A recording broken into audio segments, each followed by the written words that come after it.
Bonjour à tous et bienvenue sur le Club des coachs. Je me présente, je m'appelle Quentin, je suis personal trainer. Je suis en compagnie de Marwan qui est aussi personal trainer. Aujourd'hui, on va vous parler d'une thématique toute simple. Comment se comporter face à la concurrence. Mais avant tout, on tenait à vous remercier. Vous avez été très nombreux à télécharger les 10 hacks du personal trainer disponibles dans la description. N'hésitez pas. Voilà, vous allez avoir un maximum de conseils sur la vente et le marketing. Ça va vous aider dans votre quotidien de personal trainer. N'hésitez pas à checker ça, c'est gratuit en plus. Donc, ne vous en privez pas. Aujourd'hui, on veut vraiment insister avec Marwan sur du concret, du terrain. Voilà, on n'est pas comme beaucoup de gens qui brassent du vent. On vient du milieu, on a de l'expérience dans le milieu, on sait de quoi on parle, on sait de quoi on va vous parler. Aujourd'hui, on va vous parler de la concurrence et comment se comporter face à celle-ci. Marwan, je te laisse poser le constat. Yes, bonjour à tous.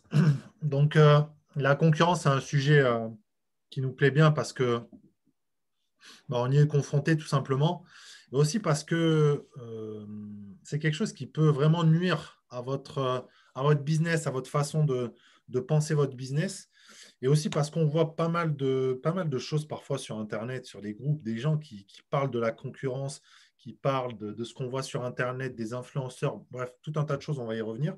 Et je pense que c'est important aujourd'hui de faire une vidéo là-dessus. Et puis nous, vous allez voir, notre message, il est relativement clair sur la façon dont nous, on perçoit la concurrence. Après, Yes. on commence par quoi? Tu veux commencer par quoi, Quentin? En salle, peut-être, pour ceux qui Ouais, je veulent. pense que concurrence en salle, c'est là où on a Allez. travaillé un peu le plus avec toi. Donc, on va pouvoir parler de petites choses croustillantes. Donc, je commence si t'es chaud. Donc, tout simplement en salle. Donc, voilà, première concurrence. Il y a d'autres personal trainers pour remettre un peu en contexte. Avec Marron, on est entré dans une salle où il y avait à peu près 24 personal trainers ensemble. Donc, voilà, on sait de quoi on parle quand on parle de concurrence. On a été soumis à une concurrence plutôt féroce, mais vous allez voir, elle n'est pas tout le temps négative. Elle peut être aussi positive. On y reviendra un peu plus tard. Du coup, première chose qui vient tout de suite à l'esprit, hein, bien sûr, au niveau des clients, des prospects, bon voilà, parfois c'est un peu la guerre, même si vous êtes que deux ou trois personal trainers sur un centre de fitness, vous savez très bien que parfois, ben voilà, vous allez aller chercher un client, la personne va peut-être aller lui parler après, elle va peut-être essayer de convertir ce client alors qu'il est peut-être prêt de s'engager avec vous. Enfin, voilà, c'est le genre de choses qui peut arriver. C'est peut-être un peu la concurrence un peu déloyale. Il y a aussi d'autres choses qui se font. Par exemple, nous, on avait un personal trainer qui offrait systématiquement, je crois, 4 ou 5 séances de personal training à chaque fois qu'il vendait un contrat, ce qui fait qu'il voilà, il y avait un prix qui était inférieur au nôtre, sachant qu'on était tous sur le même prix. Donc voilà, ça aussi, c'est une forme de concurrence un peu déloyale qui peut arriver dans les centres de fitness. J'ai déjà eu des coachs qui m'ont envoyé des messages sur Instagram pour me dire, voilà, dans ma salle, il y a un coach qui fait des tarifs à 20 euros de l'heure, à 30 euros de l'heure. Comment je peux faire pour voilà, me placer par rapport à lui, etc. Ce genre de choses. Donc dites-vous bien que voilà, niveau valeur perçue, c'est pas top. On l'a déjà abordé dans plein de vidéos. Donc voilà, aspect très négatif. Marron, je te laisse poursuivre. Ouais, bah déjà par rapport à ça, à ceux qui cassent les prix, nous on en a eu. En fait, honnêtement, Quentin l'a dit, mais je pense vraiment, on a été dans une salle où on était 23 coachs, 23 personnes traîneurs. Je ne sais pas si vous réalisez, c'est énorme, énorme, énorme, énorme. Donc, quand on dit que voilà, c'est une concurrence féroce, honnêtement, il y a eu des coups bas, bref, des choses parfois pas très, même pas loyales, c'est même pas, c'est du respect. Il n'y a pas eu de respect, on va y revenir. Pour ceux qui cassent les prix, honnêtement, celui qui fait du 20 euros de l'heure, il a une vocation, honnêtement, selon moi, c'est qu'il va disparaître tôt ou tard. Parce qu'aujourd'hui, à 20 euros de l'heure, c'est trop compliqué. Et ce n'est pas comme ça que ça fonctionne dans le personal training. On ne vend pas, des paquets EcoPlus, de la bouffe. On vend un service, on vend du temps. Et à 20 euros de l'heure, ce n'est pas facile de tenir. Donc, ceux qui veulent se concurrencer par le prix, nous, on vous le dit, ne vous concurrencez pas par le prix, mais concurrencez-vous par ce que vous apportez, par la valeur. Et c'est la dernière des choses de faire que de faire la petite bataille des euros. Lui, il propose 30 euros, donc je vais proposer 25. Rentrez pas dans ce schéma-là parce que ça vous nuira.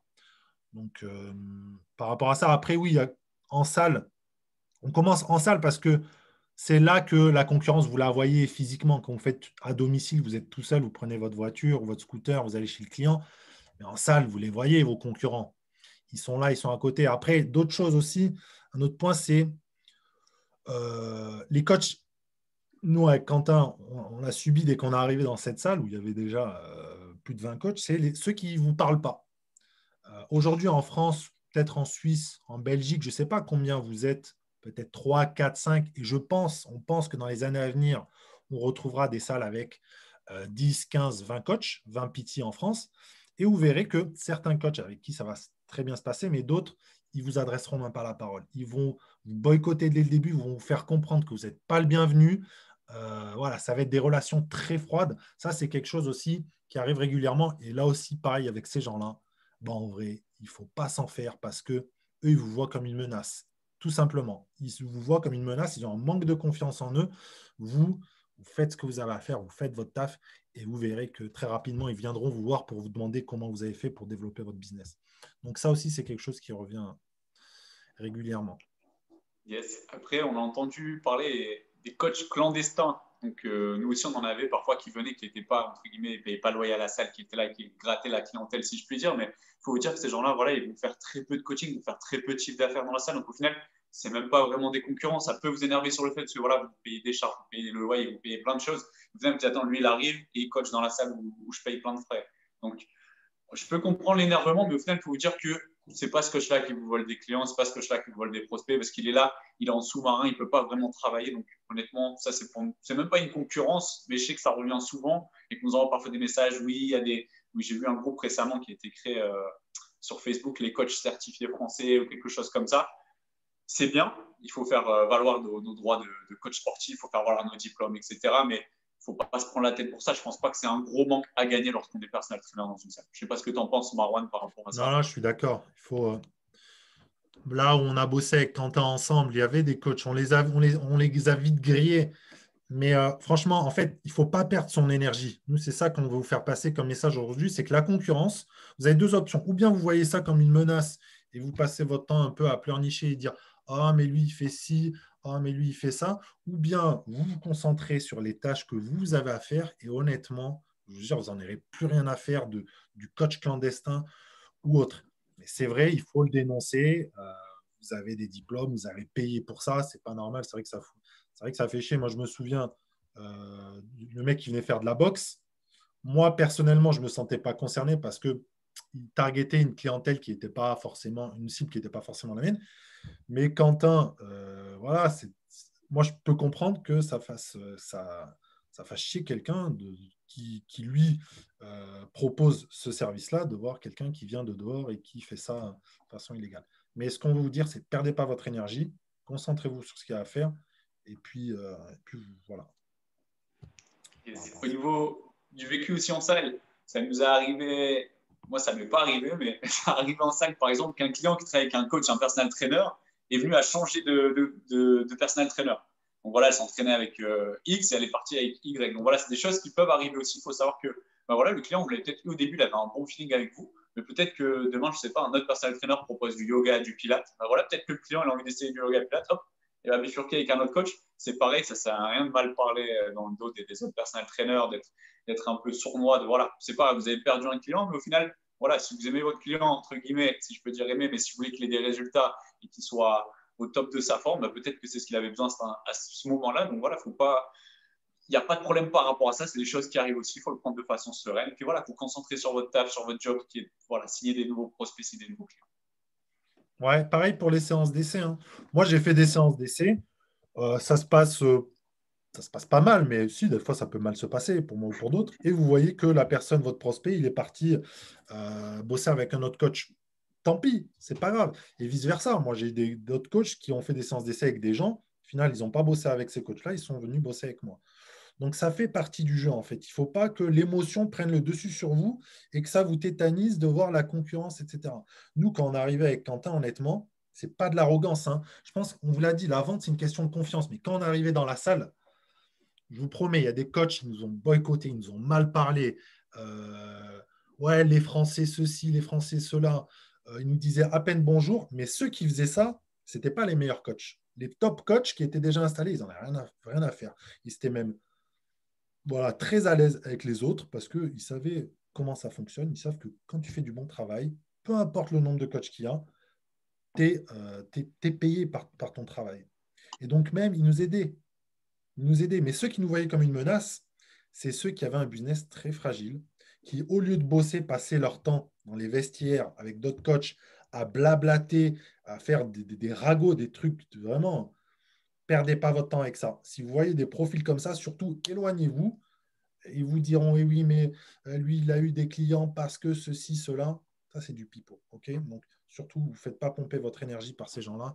Fuyez-les. Allez voir ceux qui réussissent et vous verrez ceux qui réussissent ils vous aideront. Yes.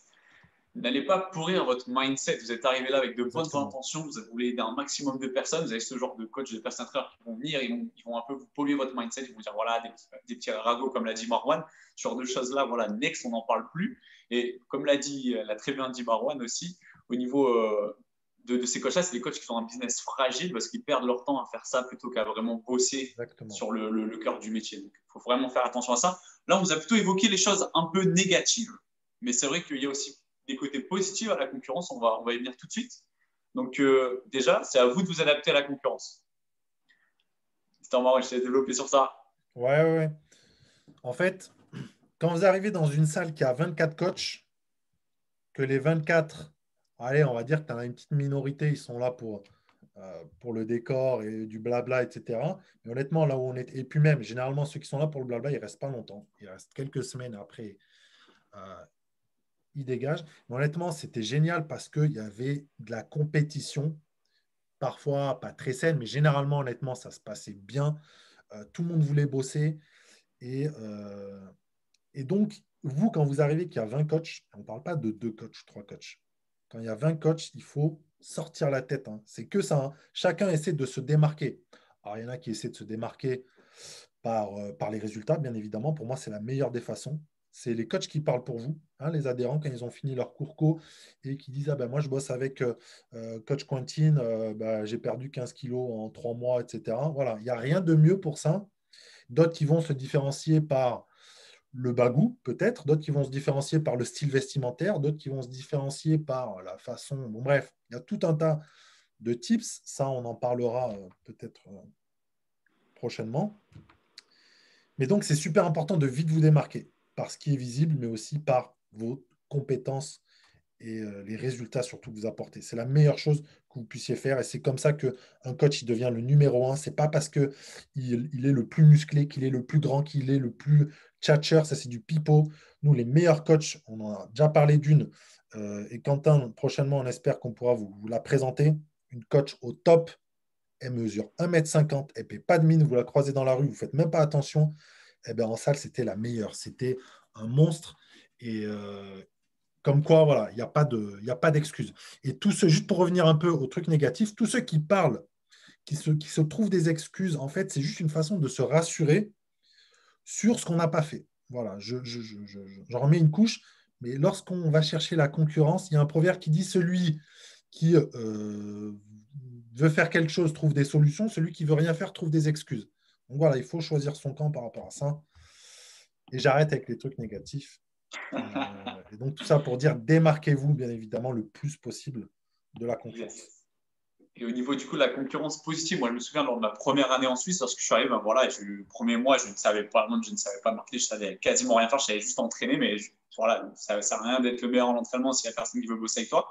Et j'ai eu quelques collègues, bon voilà, j'ai bien sympathisé avec eux, etc. Au tout début, quand je galérais, ben, parfois voilà, ils me passaient un peu 1 heure avec un client, 1 heure avec un client ici, ils me donnaient un peu de job, un peu de taf. Et honnêtement, c'est quelque chose que je vous invite à faire lorsque vous êtes devenez chaud, vous avez du client, vous travaillez bien.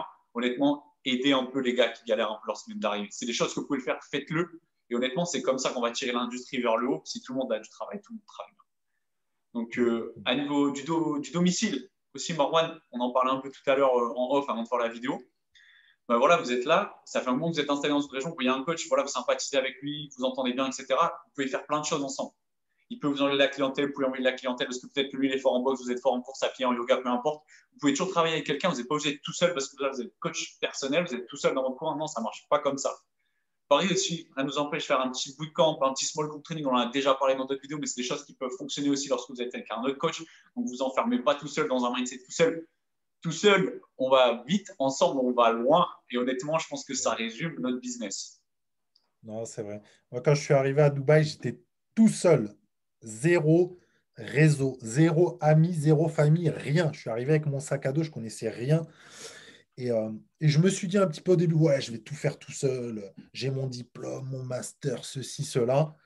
Et je voyais un peu les autres coachs comme de la concurrence. Jusqu'à ce que, surtout qu'en plus, moi, je faisais du domicile, donc on n'en croise pas souvent. On se croise voilà, en salle, etc. Même si, voilà, toujours dans le respect, bien évidemment. Mais on est persuadé que les autres clients, les autres PT, un jour, ils vont venir je sais pas, un peu gratter vos clients, etc. Et en fait, mon business, vraiment, il décolle à partir du moment où vous vous retrouvez entre PT. Parce que ce n'est pas eux, en vrai, qui vont pas vous voler. Les autres PT ne vont pas venir vous prendre vos clients. Par contre, ils vont vous aider à en trouver d'autres. Parce qu'ils ont plus d'expérience, parce qu'ils ont fait plus de ventes. Parce que, comme l'a dit Quentin, vous pouvez faire des groupes training. Aujourd'hui, un groupe training, deux coachs peuvent cartonner. À deux, vous pouvez rassembler 20, 30 personnes. Et ensuite, ça peut être un tremplin pour leur vendre à ces gens-là du personal training. Donc, vraiment, surtout si vous êtes dans une petite région et que vous n'êtes pas énormément de coachs, si vous êtes deux, trois, regroupez-vous, travaillez ensemble, aidez-vous les uns les autres. Et vous allez voir, il y a assez de boulot pour tout le monde. Yes. Il faut vous dire que quand il y a de la concurrence, il y a un marché. Quand il y a un marché, il y a un gâteau et je pense qu'il y a des parts de gâteau pour tout le monde. C'est pas un coach qui va arriver, qui va prendre tout le gâteau pour lui et qui va vous dire non, non, je te laisse même pas les miettes. Ça marche pas comme ça. Que vous soyez à domicile, en salle de fitness, peu importe où vous travaillez, même sur Internet, on n'en a pas parlé. On va en parler un peu d'Internet, tiens, Marwan. On va parler un peu d'Internet. J'en vois souvent, ben voilà, encore c'était hier ou avant-hier, j'ai vu un montage. Donc, c'est une personne qui a pris du temps pour faire un montage d'un influenceur pour montrer que la planche n'était pas correcte. Elle avait fait des ronds, elle a dit ça, c'est pas une coach, elle n'a pas de diplôme, elle ne devrait pas travailler. J'étais là, je me grattais la tête, je me disais, elle a perdu du temps pour faire ça. Donc, il y a des coachs qui perdent du temps pour s'attaquer aux influenceurs. Je comprends, ça peut être frustrant, ils ont pris une part de marché qu'on n'a pas su prendre. On peut s'en vouloir qu'à nous-mêmes, pour ceux qui n'ont pas pris de coach d'Internet, peu importe. Mais honnêtement, si elle a pris ce temps-là pour prospecter, pour développer, pour apporter de la valeur à sa communauté, quoi que ce soit, en quoi ça apporte de la valeur de critiquer tel ou tel influenceur? Dites-moi, honnêtement, est-ce qu'à la fin du mois, ça va vous payer plus? Au contraire, les gens ils vont voir ça, ils vont dire ah, j'ai pas envie de travailler avec elle, elle a l'air un peu négative, elle a l'air un peu néfaste. Alors, ok, elle sait peut-être faire une planche parfaite en vidéo, mais honnêtement, on s'en fout. On n'en a rien à faire de ça. Enfin, je sais pas. En tant que coach, c'est des choses qui me choquent un peu et j'en vois souvent. Et même sur Facebook, ben voilà, on est sur plusieurs groupes, mais c'est vrai qu'on voit des choses parfois et on se dit pourquoi? Pourquoi on vient perdre du temps avec ça? Alors, ok, c'est une forme de concurrence, mais c'est pas le même métier. Honnêtement, c'est pas le même métier. Ils sont là, ils ont 1 million d'abonnés, ils sont en train de. Enfin, voilà, il y a pas de comparaison à faire et je pense pas qu'il faut se comparer à ça parce que c'est pas le même. Non, carrément. C'est vrai, c'est pas le même taf, hein. Moi, je comprends pas aujourd'hui les coachs et surtout les personal trainers qui parlent des influenceurs. En vrai, un personal trainer, il bosse, un personal trainer, c'est quelqu'un qui bosse en one-to-one, en physique, dans une salle ou à domicile, pas sur Internet. Ça, on peut utiliser une autre terminologie. Donc, franchement, les coachs, perdez pas votre temps, votre énergie. Concentrez-vous sur l'essentiel. N'allez pas perdre du temps sur des petits trucs qui servent à rien. Comme a dit Quentin, ça ne vous fera pas faire plus de chiffres que de dire hey, il nous pique des trucs. Faites, agissez. Honnêtement, c'est la seule façon. De toute façon, il n'y a pas de blabla en vrai, hein. Un diplôme aujourd'hui, le BPGEPS, Master TAPS, les gens, vos clients, ils s'en fichent. Honnêtement, je sais que des fois, ça peut être dur à entendre quand tu sors tes études. Hey, j'ai un BPGEPS, on s'en fiche. Ton BPGEPS, c'est que du vent. Pour moi, honnêtement, c'est bien, c'est de la théorie, etc. Mais ce n'est pas parce que tu as un BPGEPS que tu vas pouvoir forcément vivre de ta passion confortablement. Okay. Donc, BPGEPS, pour moi, c'est un laisser-passer. C'est OK, tiens, tu peux rentrer dans l'arène ou tu peux. C'est un peu comme un permis de conduire. Tu as un permis de conduire, mais ça ne te permet pas d'acheter une voiture. Donc, concentrez-vous sur l'essentiel. Vous avez des compétences, vous êtes des compétences techniques, vous êtes diplômé, c'est bien. Mais après, il faut passer à l'action et surtout, il faut apprendre à vendre, à prospecter et à fidéliser vos clients. C'est la seule façon de rester vraiment dans le game et pas de faire du PT pendant 6 mois ou un an et ensuite disparaître. Yes. Et avec Marwan, on se permet de vous dire ça parce que déjà, de un, on est tous les deux diplômés, on a de l'expérience, on est dans le milieu depuis un petit moment, on a du recul. On ne vient pas d'être diplômé, on ne vient pas de sortir, on ne vient pas de travailler là comme ça. Ce que Marwan vient de dire, c'est vrai.